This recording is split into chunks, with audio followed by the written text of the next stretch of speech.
पूरे देश में गुस्से को देखते हुए दक्षिण कोरिया ने 7 दिन का राष्ट्रीय शोक घोषित किया है। दक्षिण कोरिया में हुए प्लेन क्रैश के बाद कार्यवाहक राष्ट्रपति चोई संग मोक ने सभी एयरलाइंस को विमानों की जांच करने के लिए कहा है। इसके साथ ही ये जांच भी हो रही है कि आखिर 179 लोगों की जान लेने वाला ये हादसा हुआ कैसे। रविवार को जेजू एयर बोइंग 737 रनवे से फिसल गया और मुआन इंटरनेशनल एयरपोर्ट की दीवार से जा टकराया।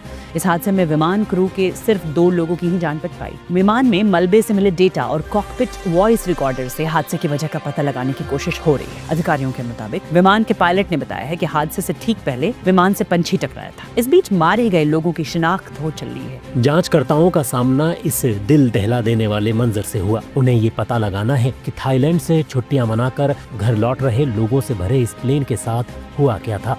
जले हुए पिछले हिस्से से ही पता चल पा रहा था कि ये बोइंग 737 विमान था।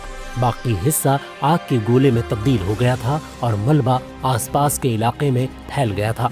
पूरी सुबह अग्निशमन कर्मी और सैनिक मलबे में यात्रियों के बचे हिस्सों को तलाश करते रहे। क्रैश का वीडियो दिखाता है कि प्लेन बिना पहियों के लैंड होने की कोशिश कर रहा था। उसके टायर क्यों नीचे नहीं आए थे। ये रनवे में काफी आगे जाकर और बहुत तेज रफ्तार में लैंड हुआ, जिसे रुकने का वक्त ही नहीं मिला। कारण जो भी रहे हों, परिवहन अधिकारियों का कहना है कि सब कुछ बहुत जल्दी हुआ। मगर एयरपोर्ट पर जमा दुख में डूबे परिवारों को ऐसी बातों से कोई दिलासा नहीं मिल सकता। उनमें गुस्सा है। वो मांग कर रहे हैं कि उन्हें अपनों के शव देखने दिए जाएं। कार्यवाहक राष्ट्रपति इन परिवारों को हौसला देने घटना स्थल पर पहुंचे। उन्होंने आदेश दिया है कि दक्षिण कोरिया की सभी एयरलाइंस अपने विमानों की तुरंत जांच करें। कोरियाई मीडिया में खबर छपी है कि मरने वाले लोगों में से 9 एक ही परिवार के थे।